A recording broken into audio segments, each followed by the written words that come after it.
Zia, thank you, and I have to say very fortunate to have a chairman of such extraordinary intellectual ability as, I'm going to call him young Zia, because he really is young, in his 30s, and he's dedicated himself to this cause over the course of the last 6 months in the most astonishing way. And we're bringing tech into the way we run our political party in a way I don't think the Labour and Conservative parties can even begin to understand. And you'll hear a lot more about the way we want Britain to be for the 21st century as we run towards the next general election. I'm here today because over the years, well, over more than 30 years, I've regularly put myself up for election because that's how we do things. We have elections. We have up to set periods of time, and we judge those we voted for. Right then, let's talk about something absolutely bonkers happening in British politics at this very moment. Picture this. You're sitting at home, minding your own business, maybe having a cup of tea, and suddenly you discover that your local elections, the ones you were supposed to vote in next year, have been mysteriously postponed. Not by a few weeks, mind you, but potentially by years. And why? Well, according to some rather revealing slips of the tongue, it might just be because the people in charge are absolutely terrified that you might vote for someone they don't fancy. Welcome to democracy in 2024, where apparently elections are optional if the polls look a bit dodgy. Quick favor, if you are enjoying this, smash that subscribe button. Over 94% of viewers have not yet. It is free, takes a second, and means the world to us. Cheers if you did. Now back to the show. So here's what is happening. And trust me, this is better than any political thriller you will find on Netflix. Keir Starmer's Labour government has been caught red-handed asking councils across England whether they would fancy delaying their elections. Not just any councils. Mind you, we are talking about areas in Norfolk, Suffolk, Essex, Hampshire, and West Sussex, places where Reform UK is polling so strongly that Nigel Farage is probably measuring up the council chambers for new curtains as we speak. These elections were already pushed back from 2025 to 2026, and now they are looking at another delay to 2027. At this rate, by the time we actually get to vote, we will be choosing our representatives using telepathy and flying cars. Now, Labour will tell you this is all perfectly innocent. They are reorganizing local authorities, merging two-tier districts into unitary authorities, and it just makes no sense to hold elections for councils that are about to be abolished anyway. Fair enough on the surface, right? Except for one tiny little problem. Steve Reed, the local government secretary, had previously ruled out delaying any county council elections. That was his position. Clear as day. No delays. Democracy marches on. Bob is your uncle. But now? Well, now apparently we are in a completely different situation because reasons, and those reasons definitely have nothing to do with the fact that Labour's poll numbers have fallen faster than a lead balloon in a wind tunnel. But wait, it gets better. This is not even the first time this has happened recently. Just a fortnight before this bombshell, the government confirmed that voters in Essex, Hampshire, Sussex, Brighton, Norfolk, and Suffolk would not be getting their promised Metro Mayor elections in 2026 either. Those votes are being shoved back to 2028. That is right, folks.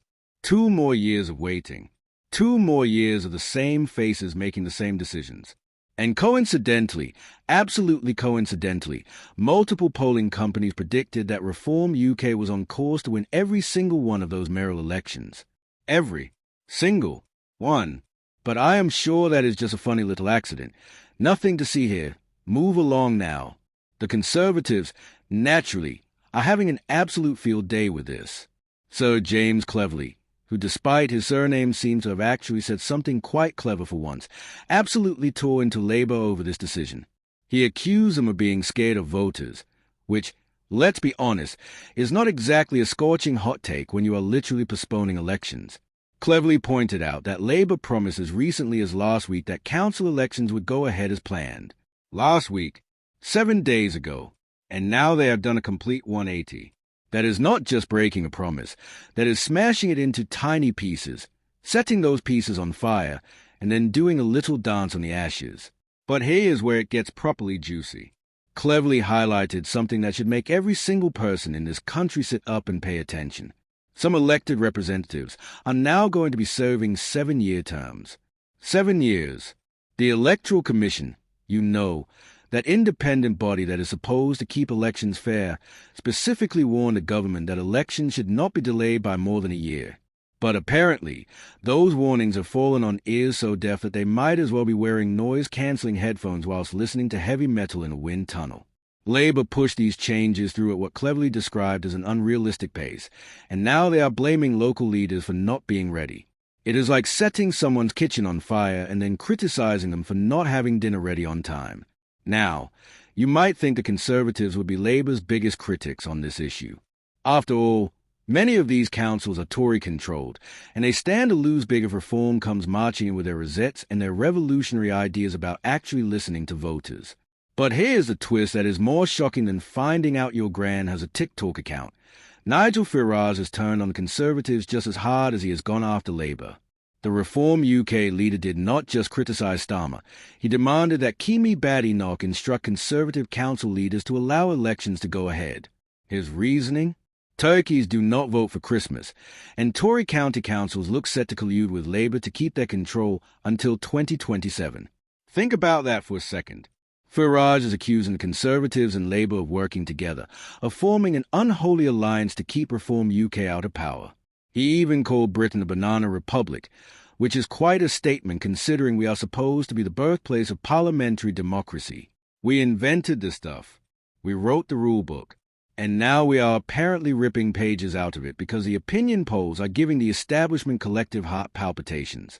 But the smoking gun, the absolute chef's kiss moment in this entire debacle, came in October when a senior Tory cabinet minister on Essex County Council essentially admitted what everyone was thinking. Councillor John Spence, who is responsible for adult social care and children's services, gave a statement that should be bronzed and put in a museum as an example of accidentally saying the quiet part out loud. He talked about the risk of political change and how elections next year could bring in an administration with completely untested councillors. Untested, that is the word he used. As if being new to politics is somehow a disqualifying characteristic in a democracy. Spence went on to say, and I absolutely love this bit, whilst I am a great believer in democracy, the risks of political leadership change over the next 2 years are huge. Let that sentence marinate for a moment. I am a great believer in democracy, but that is doing more heavy lifting than an Olympic weightlifter on performance-enhancing drugs. What he is essentially saying is, yes, democracy is lovely and all, terribly important, but have you considered that people might vote for someone we do not like? And we cannot have that, can we? He even expressed deep worry about the possibility of officers being given the wrong political direction if new people were elected. The wrong political direction. In a democracy, where voters are supposed to choose a political direction. The sheer audacity of this argument is breathtaking. It is like a football manager saying, well, I am a great believer in competition, but the risk of the other team winning is just too high, so let us not play the match. Or a student saying, I am a great believer in exams, but the risk of me failing is enormous, so let us just give me an A and call it a day. This is not how democracy works. This is not how any of this works. Reform UK's head of policy, Zia Yusuf, did not mince words either. He called this a blatant attempt to stop big reform wins in May, an act of a desperate government clinging on to power by any means necessary.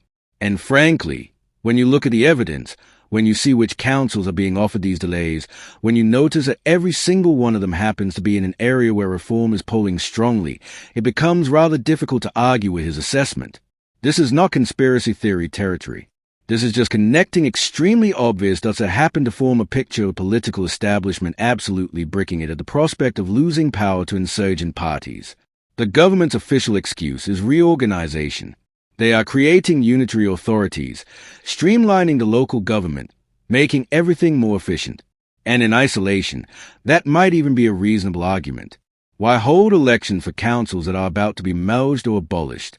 Why put candidates through campaigns and voters through the effort of turning up at polling stations if those councils are not going to exist in their current form for much longer? It sounds logical, but the problem is the timing, the specific councils affected, and the broken promises that paved the way for this decision. When you promise elections will happen, then polling data comes in showing you are going to get absolutely battered, and suddenly you find a reason why those elections need to be postponed. People are going to notice. People are going to ask questions. People are going to use phrases like stitch up and afraid of democracy. And let us be absolutely clear about what this means for actual voters. In some areas, people are going to be represented by councillors they elected 7 years ago. Think about how much has changed in 7 years. 7 years ago, Boris Johnson was Prime Minister. Brexit had just happened. We had not even heard of coronavirus. TikTok was barely a thing. 7 years is an eternity in politics, and yet some councillors are going to serve that entire period without ever facing the voters again, without ever having to justify their decisions, without ever having to answer for their policies or their performance. They get to sit there making decisions that affect people's daily lives, their services, their council tax, their local amenities, all whilst being completely insulated from democratic accountability. This should concern everyone, regardless of which party you support or whether you even like Reform UK. You might think Nigel Farage is the best thing since sliced bread, or you might think he is an absolute nightmare who should be launched into the sun. That is your prerogative. But the principle here transcends party politics. If governments can just delay elections whenever the polls look unfavorable, if established parties can collude to prevent insurgent movements from gaining power through legitimate democratic means, then what exactly is the point of democracy? It becomes a charade, a performance where the outcome is predetermined and voter choice is merely decorative. The irony is absolutely delicious. Labour spent years in opposition banging on about democratic reform, about giving power back to the people, about ending the Tory sleaze and restoring faith in politics. They campaigned on change, on being different, on respecting voters. And now, less than a year into government, they are postponing elections because they are worried about getting thumped at the ballot box. It is like a restaurant that advertises fresh, authentic cuisine, and then serves you microwaved ready meals. The betrayal is not just in the act itself, but in how quickly and shamelessly it contradicts everything they claim to stand for.